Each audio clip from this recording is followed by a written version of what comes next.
Welcome to this week's KBJ Weekly Pan-African News Roundup. Here we serve you with all the major news headlines from across Africa and the African diaspora.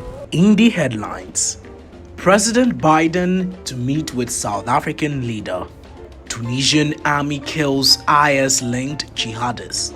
Serena Williams announces retirement. President Joe Biden will meet with South African President Cyril Ramaphosa this month, the White House announced Thursday, as the administration looks to draw African nations close to the US at a time when South Africa and many of its neighbors have staked out neutral ground on Russia's invasion of Ukraine.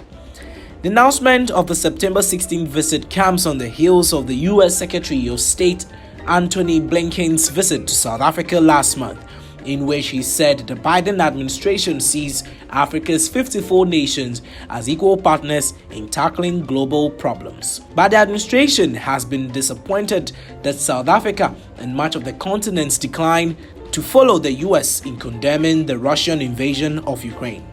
South Africa abstained in the United Nations vote to condemn Russia's action, and Ramaphosa has avoided any criticism of Russia and instead has called for a mediated peace. The Tunisian army has killed 3 jihadists from a group affiliated with the Islamic State organization during an operation in the central western parts of the country. The 3 jihadist members of a group, soldiers of the Caliphate, were killed in the morning during an army operation in the area of Mount Saloun near Kasserine, a town close to the border with Algeria, according to a statement from the Ministry of Defense on Friday. On August 12th, 2 Tunisian soldiers were slightly wounded in a gun battle with suspected jihadists in the same area, authorities said. After Tunisia's 2011 popular revolt, the country saw a surge in jihadist groups that carried out several attacks that killed dozens of tourists and security forces.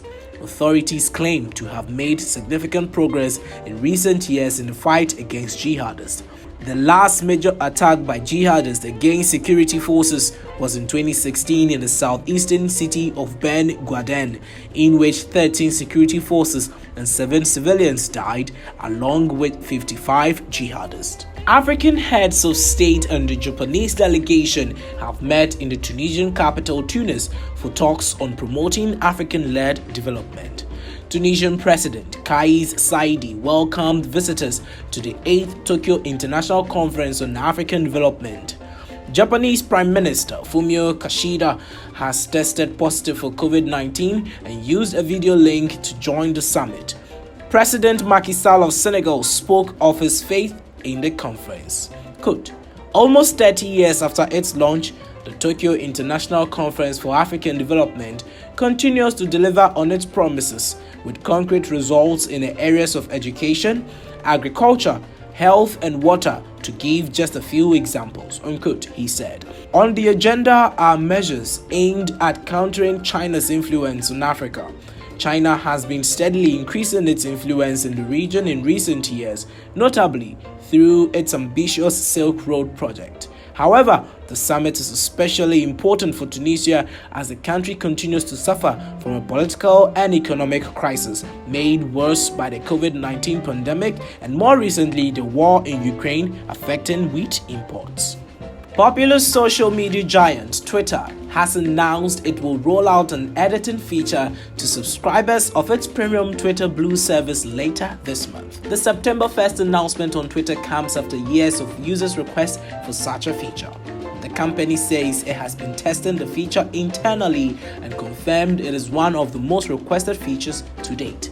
The edit function will give users 30 minutes to make changes to their 280-character message, such as fixing typos or adding hashtags after first publishing a tweet.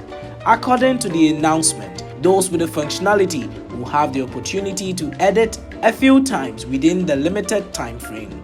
Edited tweets will be labeled and appear with an icon and a timestamp. Users can then look up past versions of the Twitter by tapping the label. Twitter said it is testing the edit feature with a small group of users so it can identify and resolve potential issues. Kenyan Supreme Court has begun hearing arguments last Wednesday in challenges to the presidential election. The court on Tuesday had a pre-trial where all parties confirmed their affidavit submission.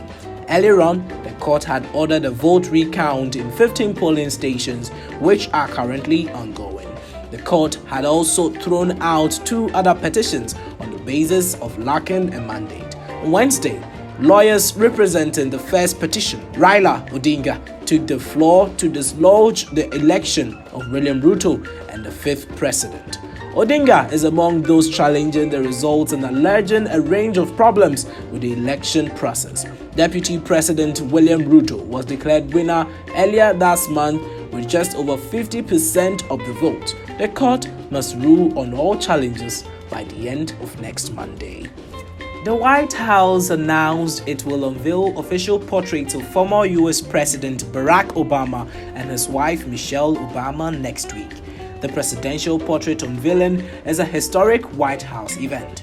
Quote, former President Obama and former First Lady Michelle Obama already have portraits hanging in the National Portrait Gallery, but those are specific to the Smithsonian. What's happening at the White House is commissioned by the White House Historical Association, specifically for the purpose of joining the collection of official President and First Lady portraits, unquote, said Darlene Superville from the news agency Associated Press. The presidential tradition was interrupted under President Donald Trump.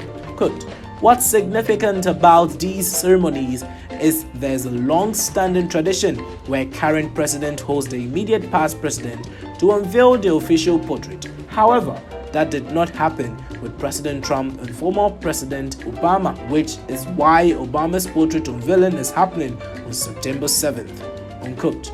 US President Joe Biden and First Lady Jill Biden will host the Obamas for the ceremony on September 7th. With Serena Williams indicating she could retire after the US Open, her legacy is taking on a whole new meaning on and off the court. At the moment this week in the Central Park in New York City, 13-year-old Azalea LeBron, one of the only black girls competing, says Serena Williams is an inspiration. Quote, women, people of color are always put down because of the way they look, or some people's ideas think they can't do a smash. So putting Serena as a role model and all she's done is really good, unquote. Coach Joanna Rosario says, through all the adversity, Williams has prevailed. Quote, to just have the capacity to take whatever is like thrown at her, like that's something that you can use in your everyday life too, unquote. Serena Williams' first pro match was at age 14. She's now 40 and has 23 Grand Slam titles to her name. Duncan and many others can't wait to see what she does for her second act. Guinea's ruling junta has told the Confederation of African Football Mission that it will meet the timetable for staging the 2025 African Cup of Nations. CAF has sent a team to the West African states to assess its progress for hosting the tournament. Colonel Mamadi Doumbouya, who appointed himself as president after taking power in a coup in September 2021, met with the scrutineers on Wednesday. Quote, they came with a message, and this message was, is 2025 feasible for Guinea or not? Sports Minister Lassana Bio Diallo said. The CAF team held out the possibility of postponing AFCON 2025 until 2026 or 2027, he said. Quote, the president was straightforward. We made this a national priority, and the national priority is for 2025. We won't go for 2026 or 2027. We will organize it in 2025, unquote. The minister was quoted on the state TV last Wednesday. Hosting Africa's biggest sporting event is a major challenge for Guinea, which suffers a chronic lack of sporting and transport infrastructure. The country has a long history of political turbulence. An emotional speech by Sebastian Halle on his battle with cancer has clogged up millions of views on social media. Halle spoke after receiving the Eredivisie Top Scorer of the Year award last Tuesday. In a video, Hale admits how uneasy it is for him battling with cancer, even though he counts himself lucky to be surrounded by loved ones, especially his wife and his physio. The Ivorian scored 21 goals for Ajax in the Dutch league last season and moved to Borussia Dortmund for a €31 million in July. But his preseason was cut short when he was diagnosed with testicular cancer. Hale has since started chemotherapy. The Royal Moroccan Football Federation announced on Wednesday the appointment of Walid Regragui as the new manager of the Atlas Lions. The contract with former Wydad Athletic coach runs until 2026. Quote, "We have a big challenge and we don't have enough time. We have to be aware that we will participate in the World Cup, not playing only 3 matches. The players agree with that. And of course, the players who will be in the stadium, so I expect a lot of them. I will trust them and I will send them the message of supporters who are waiting to see a great team in the stadium," said Walid Regragui. With only 2 months to go before the World Cup in Qatar, a new manager is only too aware of the challenges ahead. With Regragui's appointment, this will be the first time that all African teams heading to the World Cup will be headed by an African manager. That will be all for this week's weekly Pan-African News Roundup on KBJ. You can subscribe to our YouTube channel and click on the notification bell to stay updated. You can also follow us on all our social media handles. Thank you very much. It's bye for now.